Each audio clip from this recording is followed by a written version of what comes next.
Good morning students. पिछले video में हमने मुद्रामान में एक धातुमान क्या होता है, अर्थात जो मुद्रामान के प्रकार में एक धातुमान में स्वर्णमान और रजतमान के बारे में अध्ययन किया था। आज हम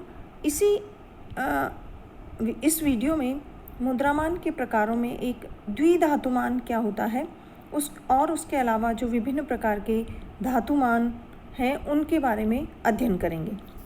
तो जो द्विधातुमान है उस व्यवस्था में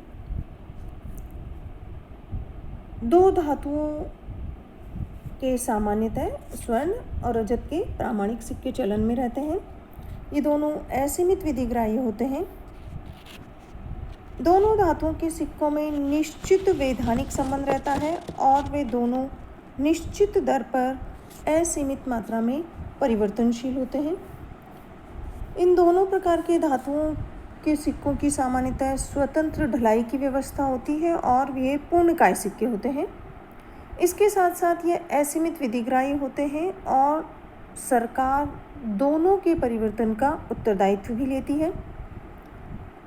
दोनों धातुओं के आयात निर्यात पर किसी प्रकार का कोई प्रतिबंध नहीं होता। इसमें स्वर्ण और चांदी का जो व्यापार है वो स्वतंत्र होता है विदेशी भुगतान के लिए। ये जो सारी विशेषताएं जिस मुद्रामान में पाई जाती है उसे हम पूर्ण द्विधातुमान कहते हैं या इसे शुद्ध द्विधातुमान भी कहते हैं। अब ये जो सारी विशेषताएं हैं उनमें से एक विशेषता अर्थात दोनों धातुओं में से केवल एक ही प्रकार की धातु के सिक्कों की ढलाई की यदि व्यवस्था होती है तो उस द्विधातुमान को हम पंगु द्विधातुमान कहते हैं। और एक और इसी का प्रकार है समानांतर द्विधातुमान, अर्थात जिसमें दोनों धातुओं के प्रामाणिक सिक्के उपलब्ध रहते हैं, असीमित विधिग्राही होते हैं, उनकी ढलाई स्वतंत्र होती है, किंतु दोनों धातुओं के सिक्कों का पारस्परिक विनिमय अनुपात सरकार द्वारा निश्चित नहीं किया जाकर बाजार भाव पर निश्चित होता है। उसे हम समानांतर या दोहरा धातुमान कहते हैं। किंतु व्यवहार में द्विधातुमान एक धातुमान में बदल जाता है और जो धातु सस्ती होती है वही चलन में रह जाती है।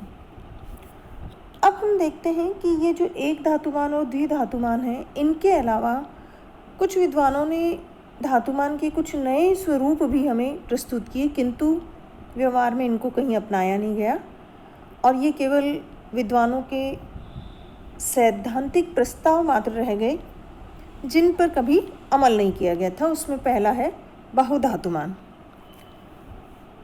इसमें कई प्रकार की धातुओं के प्रामाणिक सिक्के चलन में होते हैं। ये असीमित विधिग्राही होते हैं, इनकी ढलाई स्वतंत्र होती है और सरकार द्वारा जो सभी प्रकार की धातुएं हैं उनका आयात निर्यात स्वतंत्र होता है।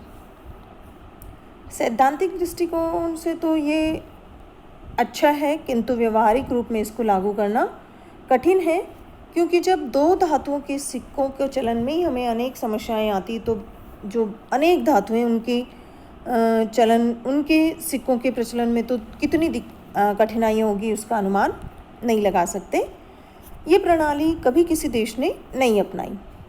फिर है मिश्रित धातुमान।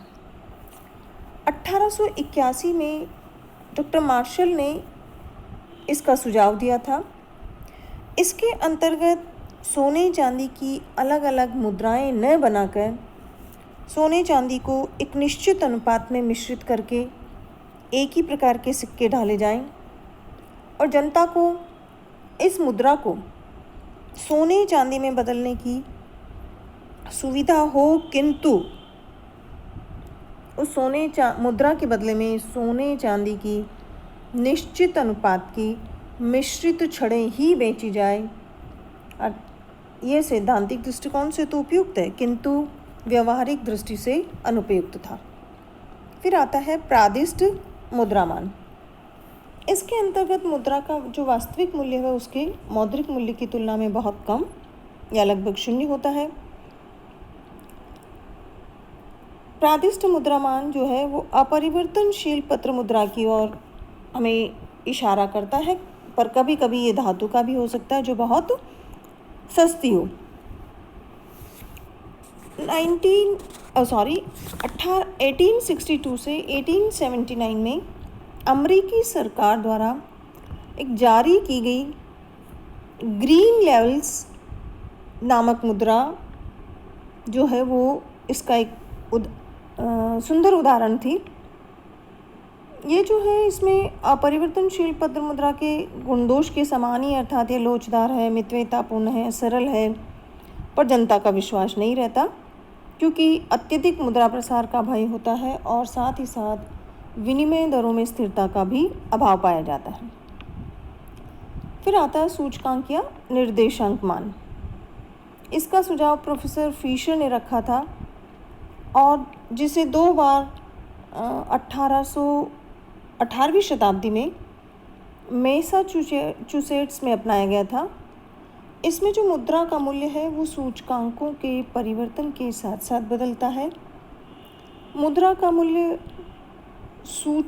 अर्थात सूचकांकों के बढ़ने पर स्वर्ण के मूल्य में उतनी ही कमी करने से मुद्रा की मात्रा में कमी से कीमतों में कमी हो जाती है और इसके विपरीत सूचकांक घटने पर स्वर्ण के मूल्यों में वृद्धि कर दी जाएगी, जिससे मुद्रा की मात्रा में वृद्धि होकर कीमतें बढ़ जाएगी। ये जो सूचकांक हैं हम जब बनाते हैं तो उनमें अनेक कठिनाइयाँ आती है, तो इसमें भी वो सब कठिनाइयाँ आएगी और सूचकांकों के जो सब दोष हैं वो इसमें भी दृष्टिगोचर होते हैं। फिर आता है आपका क्षतिपूरक मान। इस मान के अंतर्गत मुद्रा के मौद्रिक मूल्य को उसकी धातु मान के बाजार मूल्य के बराबर रखा जाने का प्रयास किया जाता है। अगर बाजार में धातु की पूर्ति बढ़ जाए तो उसके मूल्य में कमी आ जाती है, तो मौद्रिक अधिकारी धातु निर्मित मुद्रा में धातु की मात्रा बढ़ा देते हैं और इसकी विपरीत यदि बाजार में धातु की पूर्ति कम हो जाए तो उसके मूल्य में वृद्धि होने पर जो मौद्रिक अधिकारी है वो उस मुद्रा में धातु की मात्रा में कमी कर देता है। इस प्रकार जो क्षतिपूरक मान है वो एक अव्यवहारिक, खर्चीली और सट्टा प्रवृत्तियों को बढ़ावा देने वाली व्यवस्था है। इसमें एक बार निर्मित मुद्रा को दूसरी बार पुनः ढालने की समस्या भी आती है। फिर आपका समष्टि मुद्रामान। ये जो मुद्रामान है ये मिश्रित धातुमान का ही एक विस्तृत रूप है, जिसमें 2 धातुओं का ही नहीं बल्कि अनेक धातुओं के मिश्रित सिक्के प्रचलन में होते हैं। फिर आता है आपका तटस्थ मुद्रामान। इस मुद्रामान का सुझाव प्रोफेसर हेयक ने दिया, जिसमें मुद्रा के मूल्य को स्थिर रखने के स्थान पर मुद्रा की मात्रा को स्थिर रखा जाना। इससे कीमतों और मूल्यों के प्रभाव की दृष्टि से मुद्रा को तटस्थ रखा जाने पर बल दिया। ये सब जो मान है अन्य धातुमान, ये सब सैद्धांतिक महत्व के ही हैं। इनका व्यवहारिक उपयोग नहीं के बराबर एवं नगण्य है। इस प्रकार अर्थव्यवस्था में मुद्रा मानों के बारे में हमने अध्ययन किया। धन्यवाद।